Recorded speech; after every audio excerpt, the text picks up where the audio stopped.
샬롬 샬롬 샬롬 샬롬. 하나님 사랑합니다. 여러분 주 안에서 사랑합니다. 예, 오늘 열왕기하 10장 마지막 말씀이죠. 예, 31절에서 33절까지의 내용. 여로보암의 그 죄에서 떠나지 아니하였더라. 누가? 예후가. 그리하여 4대까지밖에 왕위를 잊지를 못하죠. 몇 년 전 일이죠. 코로나 팬데믹이 벌써 다녀간 지가 3년이 넘었어요. 그렇죠. 심하도 몇 년 전 그 알라바마에서 담임 목회하시는 어떤 그 목사님 통화하다가 그 교회 한 성도님의 소천에 관한 얘기를 들은 그 이야기를 제가 전해 들었습니다. 미국에 이민을 가셔가지고 정말 밑바닥부터 열심히 일하시면서 자수성가하신 분이셨대요. 그분이 남이 보기에 부족함이 없을 정도로 부를 쌓아서 60대에 접어들자 은퇴하고 여행을 다니며 남은 여생을 즐겨보려고 했던 분인데 그만 코로나가 한참 심하던 시기에 코로나에 감염이 되어서 응급실로 들어가셨다가 2주 만에 소천을 하셨다고 합니다. 이제 겨우 60대인데 이제 한참 좀 편하게 좀 잘 보고 싶은 것도 보고 편안하게 누리려고 하셨던 그분이 그만 이렇게 안타깝게 돌아가셨다고 그래요. 교회 많은 분들이 정말 큰 충격들을 받으셨다고 합니다. 그 교회에 장례식을 인도하며 교회 성도님과 얘기를 나누던 그 친구 목사님이 이 일에 대해서 이야기를 나누며 같은 일을 두고도 전혀 다른 관점의 생각의 차이를 갖게 된 성도님에 관한 이야기를 들려주셨는데 어떤 성도님은 이 안타까운 그 교회의 삶을 보면서 우리 인생이라는 것이 언제 하나님 앞에 가게 될지 모르는데 살아있는 동안 정말 하루하루 감사하고 열심히 하나님 섬기면서 살아야겠다 이렇게 얘기를 하시더랍니다. 다른 성도님은 세상에 저렇게 뼈 빠지게 일해서 돈 모아놓고 쓰지도 못하고 가면 얼마나 억울하냐며 그런 후회라도 남기지 않기 위해서라도 즐길 수 있을 때 마음껏 즐기고 좋은 곳에 있으면 누려야 죽더라도 후회라도 없을 것 같다 이렇게 말씀을 하시더랍니다. 그 두 분의 말씀 속에 생각의 차이가 여러분들 느껴지시죠? 같은 일을 두고도 가치관의 차이에 따라서 그 일을 바라보는 관점이나 삶의 방향이 전혀 다름을 보게 됩니다. 정작 하나님께서는 한 사람의 짧은 인생과 죽음을 통해 남은 분들에게 어떤 깨달음을 주고 싶으셨을까? 과연 전자였을까요? 후자였을까요? 어떤 한 일을 보더라도 우리가 하나님의 관점을 갖고 살아가느냐 아니면 하나님과 무관한 관점을 가지고 살아가느냐에 따라서 하나님께서 우리에게 원하시는 삶을 제대로 살아가고 있는지 그렇지 못한지가 그대로 드러나는 것을 보게 됩니다. 오늘 본문의 주인공인 예후 역시 그런 관점으로 인해서 하나님이 자신을 선택한 이유를 전혀 이해하지 못하고 살아갔던 것을 보게 돼요. 본문의 배경 여러분들 아시겠지만 다시 한번 보죠. 악의 근원이 된 아합 왕가였었죠. 북이스라엘 역사상 가장 악랄하고 악독했던 왕을 꼽는다면 단연 7대 왕인 아합 왕을 꼽을 수 있을 것입니다. 엄밀히 말하면 그의 그 이방인 아내였던 이세벨과 또 함께 두 부부가 동시에 악을 행했죠. 아합은 오므리의 아들이었고 그의 선왕이었던 오므리는 쿠데타로 집권한 왕이기도 했습니다. 그래서 오므리부터 그의 아들들로 이어지는 이 왕가를 오므리 왕조다 이렇게 말하기도 하죠. 열왕기상 16장 30절과 33절의 기록을 보면 아합에 대해서 이렇게 기록하고 있습니다. 열왕기상 16장 33절과 30절입니다. 아합이 그 모든 이전의 모든 사람보다 야훼 보시게 악을 행하여 그의 이전에 모든 이스라엘 모든 왕보다 심히 이스라엘 하나님 야훼를 노하시게 하였더라. 그의 악이라 함은 북이스라엘이 바알 숭배의 기초를 스스로 놓음으로 그도 스스로 우상 숭배자가 되었을 뿐만 아니라 왕비인 이세벨의 영향으로 수도 사마리아에 바알 제단을 쌓고 야훼 하나님께 제사를 올려드리던 단까지 헐어버리고 온 나라에 바알신을 공개적으로 국교로 인정을 했다고 그래요. 이로 인해서 이스라엘 백성이 하나님 앞에 범죄하며 타락하게 하는 주범이 되었다라는 것입니다. 그뿐 아니라 나봇이라는 사람의 포도원을 탐하여 강자를 빼앗고자 그의 아내 이세벨은 나봇을 죽이는 패역한 일을 범하죠. 그리고 자신을 규탄하고 회개하라고 했지만 하나님의 선지자들을 탄압하고 죽이는 일까지 서슴지 않고 자행합니다. 열왕기 기자의 총평대로 가히 아합과 이세벨은 역대 이스라엘 왕들 중에 가장 악독하고 하나님 보시기에 악을 행했던 그런 왕인 것이죠. 아합의 범죄는 실상 하나님의 말씀을 어긴 데서 출발합니다. 하나님께서는 이스라엘 민족에게 숱하게 하나님을 섬기지 않은 이방 여인과의 통혼을 금하셨어요. 왕이라면 당연히 하나님의 말씀을 누구보다 순종하고 모범이 되어야 하는데 아합은 정치적 목적을 위해 이방 여인인 이세벨과 결혼을 하죠. 이세벨은 옛바알이란 이방 민족 왕의 딸이었어요. 옛바알이라는 것은 바알과 함께한 자라는 의미를 갖고 있습니다. 즉 이세벨은 바알 선봉자의 딸이자 그 자신도 당연히 바알 숭배자였겠죠. 아합은 정치적 목적으로 이세벨을 아내로 맞이했지만 결국 하나님께서 우려하신 대로 이 바알 숭배자였던 이세벨의 영향으로 아합 자신을 비롯한 북이스라엘 전역의 바알과 아세라 같은 우상들이 공개적으로 판을 치게 되고 온 백성은 바알과 같은 우상 숭배에 물들어 버리게 됩니다.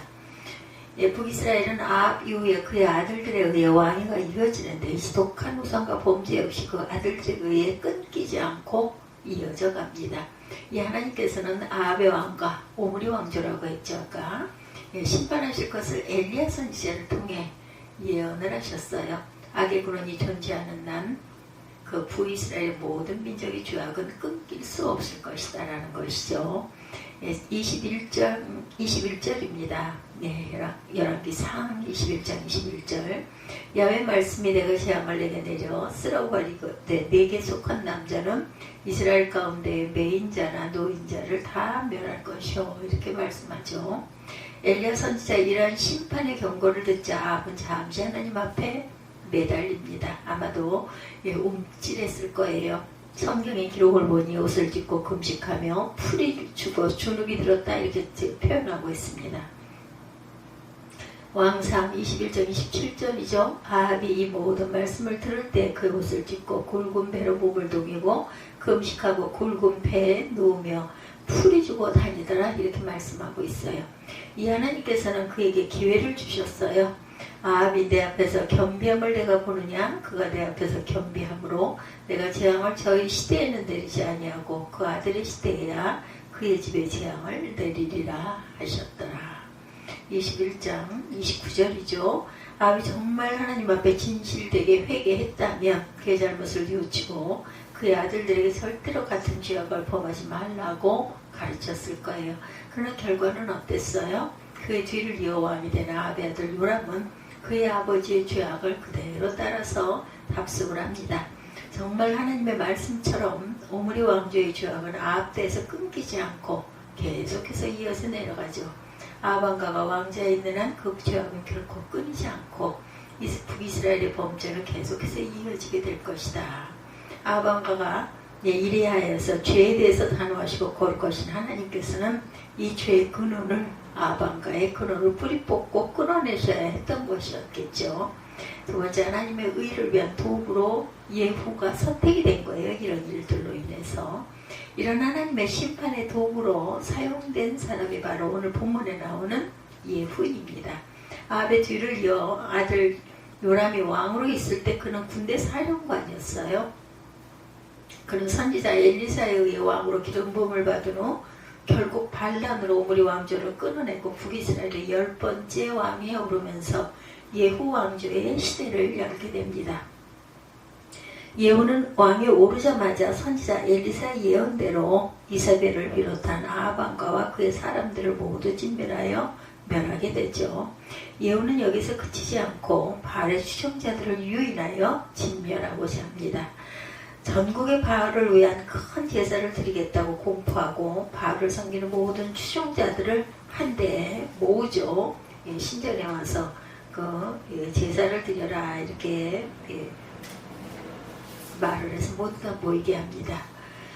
이는 사실 예후의 개척이었습니다. 큰 제사를 드린다는 말은 전국에서 모여든 바알 우상 숭배자들이 모이자 있던 군사를 시켜 모두 제거합니다.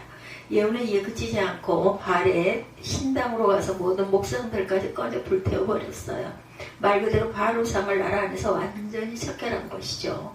이러한 하나님의 심판의 도구로 아합일과 북이스라엘의 바알 우상을 멸한 예후에게 하나님께서 오늘 본문의 말씀을 하십니다. 30절이죠. 오늘 본문 10장 30절입니다. 열왕기하. 주께서 예후에게 이르시되 내가 내 눈에 올바른 것을 집행하되 잘 행하여 내 마음에 있는 대로 다 아합의 집 행하였은즉 내 4대 자손 이스라엘 왕자에 앉으리라 하시니라. 하나님께서 예후에 의해서 그의 4대 자손이 북이스라엘의 왕자에 앉을 것이다 말씀하셨어요. 그리고 실제로 역사 가운데 예후 왕조는 5명의 왕이 왕좌에 앉습니다.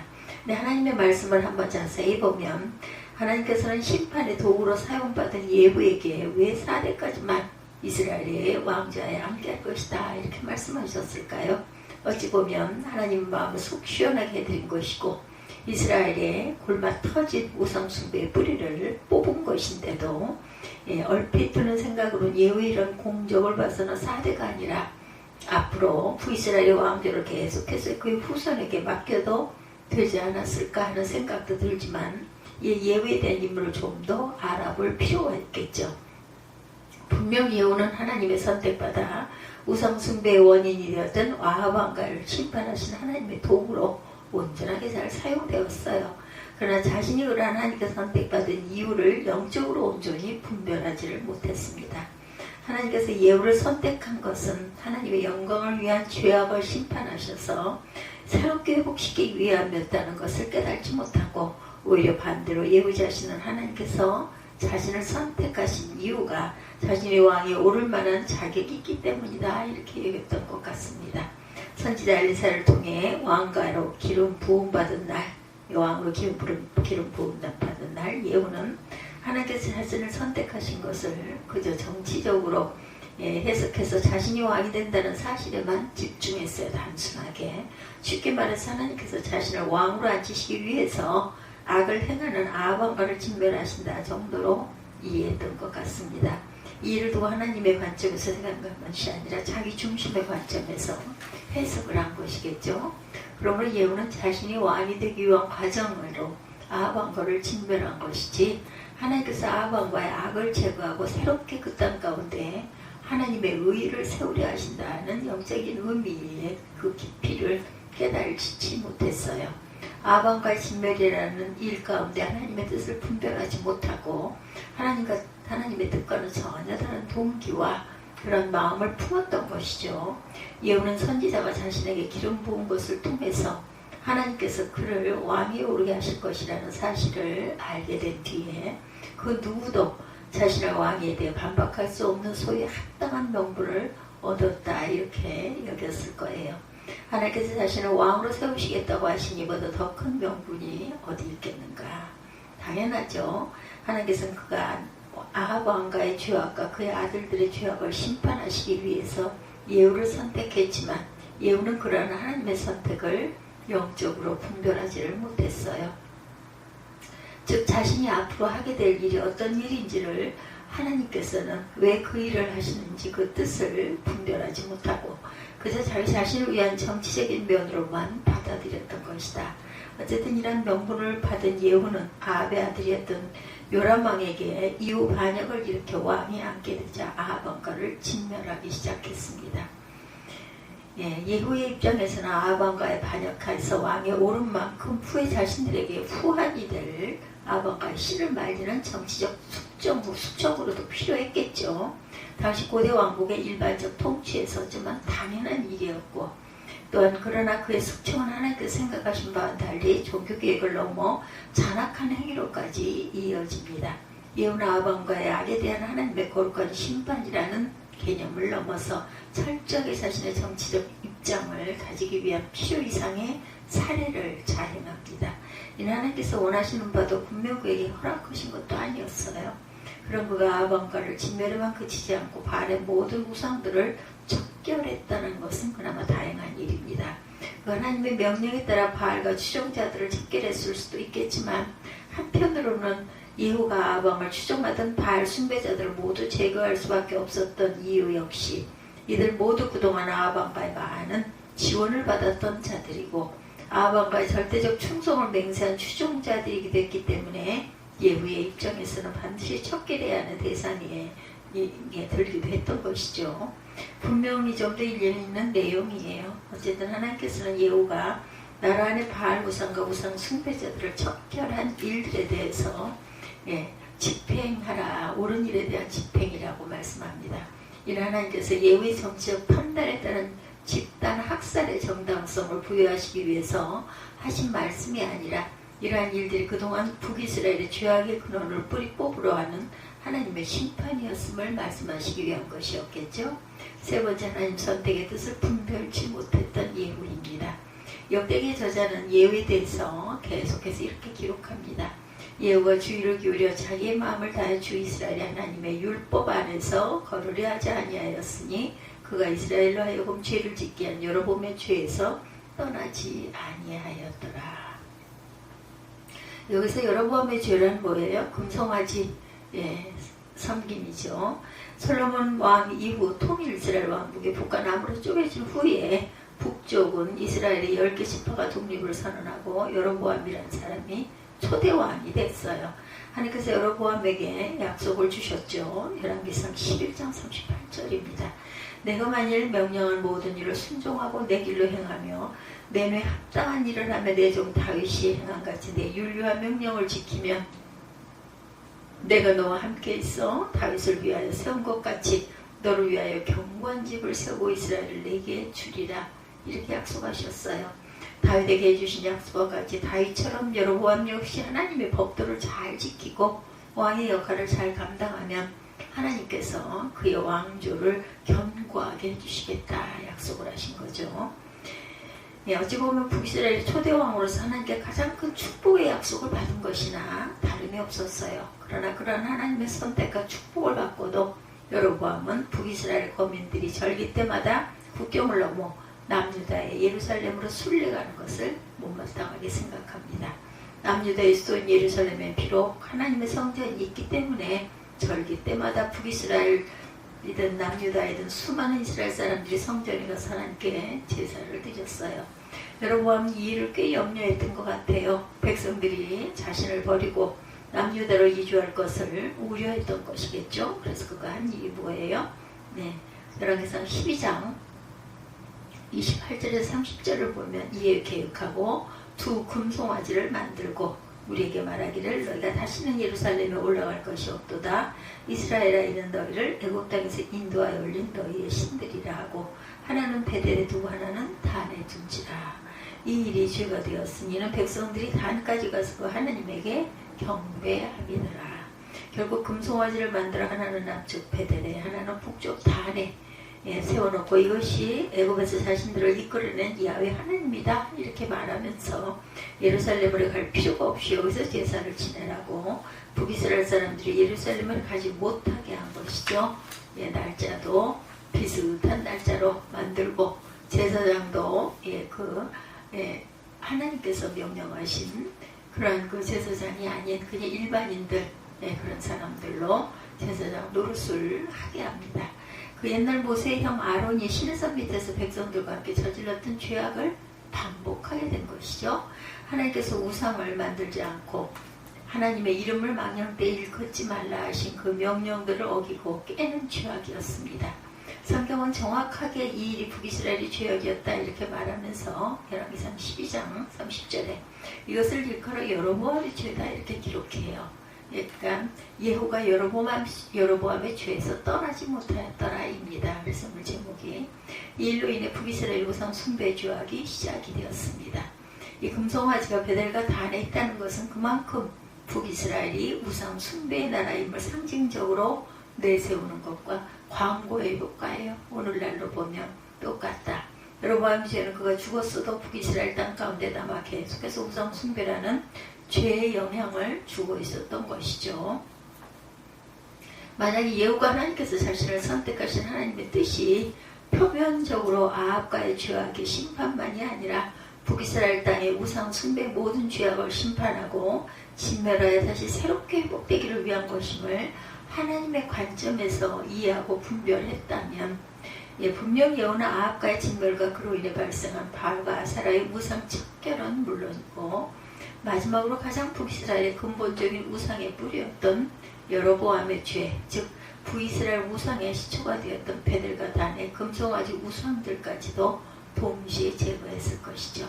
예후는 그렇게 하지 않았어요. 북이스라엘의 첫 왕이었던 여로보암이 단과 베델의 금송아지를 세운 목적을 알기 때문입니다. 이는 곧 구테타로 왕에 오른 자신에게 정치적으로 도움이 될 것이다 이렇게 믿었던 거죠. 이처럼 예후는 하나님께서 자신을 선택하신 이유와 자신의 그 죄악에 대한 심판의 도구로 사용하시는 하나님의 뜻을 영적으로 온전히 깨달아 알지 못했다. 어찌 보면 하나님의 선택을 자신의 유익을 위한 측면에서만 여겼을 뿐입니다. 이를 보면 예후가 온전히 하나님을 섬기는 사람이었다고 볼 수가 없었던 거죠. 아합과를 척결하고 우상을 제거했던 예후는 죄와 악에 대한 영적 전쟁을 치른 것이 아니라 철저히 자신을 위한 정치적 전쟁을 치렀던 것이죠. 여기서 한번 깊이 생각해 볼 것은 바로 영적 분별력이 정말 중요하고 필요하다. 예후에게 없었던 영적 분별력이라는 거죠. 예후를 보면 영적 분별력이라는 것이 신앙에 있어서도 중요한 것을 보게 됩니다. 도대체 영적 분별력이라는 것이 정확히 무엇을 말하며 어떻게 얻을 수 있는 것일까? 우리 한번 생각해 봅니다. 많은 분들이 오해하는 것이 영적인 분별력이라는 것이 굉장한 신비주의적 능력으로 오해를 해서 뭔가 특별한 사명을 받은 목회자나 혹은 은사자들이 있는 특별한 능력처럼 생각을 합니다. 마치 육신의 눈에 보이지 않는 뭔가 특별한 것을 보는 신비한 능력으로 이해를 하는 것이죠. 그래서 영적인 분별력이라는 말은 완전히 잘못하게 이해하고 있는 것이라는 것. 영적 분별력이라는 것은 한마디로 하나님의 뜻에 비춰 바라보는 관점을 말합니다. 주어진 상황 혹은 내게 벌어지는 일들을 생각하고 판단할 때 성경에 기록된 하나님의 뜻, 성경이 일컫는 하나님의 성품에 비추어서 생각을 하고 판단하고 그 속에 담긴 하나님의 의도나 뜻을 하나님께 물어가며 분별하는 것을 말하죠. 그럼 이 영적인 분별력은 어떻게 얻게 되는 것일까요? 보혜사 곧 아버지께서 내 이름으로 보내실 성령, 그건 너희에게 모든 것을 가르치고 또한 내가 너희에게 말한 모든 것을 생각나게 하리라. 요한복음 14장 26절입니다. 답이에요. 그렇죠? 분별하고 생각나게 하나님께서 내게 가지신 뜻이 어떤 것인가를 깨달아 알게 한다라는 것. 예수께서 우리에게 보내주신 보혜사 성령님에 대한 언급 속에서 성령께서 그리스도인의 마음에 대해 주하시면서 하시는 일들 중에 한 가지 바로 하나님의 말씀을 떠오르게 하시고 깨닫게 하시는 일이다. 이렇게 말씀하세요. 우리가 하나님의 말씀을 가까이 하고 그 말씀을 깊이 묵상하고 그 말씀을 따라 살려고 하면 우리 안에 내주하시는 성령께서 어떤 상황 가운데 말씀을 떠오르게 하시고 또 그 말씀을 따라 생각하고 판단하며 그 말씀에 따라 살아가게 도와주신다는 것이죠. 그렇기 때문에 영적인 분별력은 어느 특별한 개인에게만 주어지는 은사나 능력이 아니라 하나님의 말씀을 깊이 묵상하고 늘 그 말씀에 순종하는 사람들, 매 순간 성령에 의지하고 성령을 쫓아 살아가는 모든 사람들에게 성령께서 주시는 특별한 은혜라는 것입니다. 그러면 성령 하나님께 간절히 간구하고 구해야 되겠죠. 그러면 하나님께서는 우리 자신의 생각을 내려놓게 하시고 하나님의 말씀을 따라 살아갈 힘과 지혜를 주시고 우리가 여러 방법으로 하나님의 뜻을 분별할 수 있도록 도와주신다라는 것. 성령의 도우심으로 영적인 분별력이 생기면 우리의 삶과 신앙이 과연 어떻게 변화가 될까요? 하나님께서 싫어하시는 것들에 대해서 철저히 멀어주려고 노력하고 하나님께서 기뻐하시는 일의 마음과 생각, 행동을 옮기려고 합니다. 어떤 상황 가운데 있든지 하나님의 약속을 떠올리고 기다릴 줄 알고 주의된 세상의 시대와 세대의 가치관이나 풍조의 마음을 빼앗기거나 타협하고 흔들리지 않게 되고 그러한 유혹이 있을 때마다 하나님을 의지하고 하나님의 말씀을 기준으로 바라볼 줄 알고 삶의 가치관과 기준을 세워서 판단하게 된다는 것입니다. 것이죠. 분별하지 못하고 예후처럼 그저 우리만 은혜 받고 우리만 잘 살게 하기 위해서 선택하신 것이라고 우리 입장에서만 생각하다 보면 하나님께서는 우리에게 품으신 큰 뜻을 발견하지 못하고 하나님의 뜻과 상관없는 사람들처럼 살아갈 수밖에 없다는 것. 결국 오늘 본문 속에 예후가 착각하고 실패했던 그 길을 고스란히 답습해서 걸어가는 꼴이 된다라는 것. 예, 우리 모두가 하나님께서 여러분을 선택하신 이유와 우리에게 부탁하신 말씀을 마음에 새기기를 바랍니다. 그것이 우리가 이 땅을 하나님의 부르심에 합당하게 살아가게 하는 길이라는 것. 로마서 말씀을 우리에게 하나님의 선하시고 온전하신 뜻이 무엇인가를 분별하라 이렇게 말씀하시죠. 예수님은 우리에게 복음을 전파하고 증인된 삶, 제자의 삶을 살라고 말씀하세요.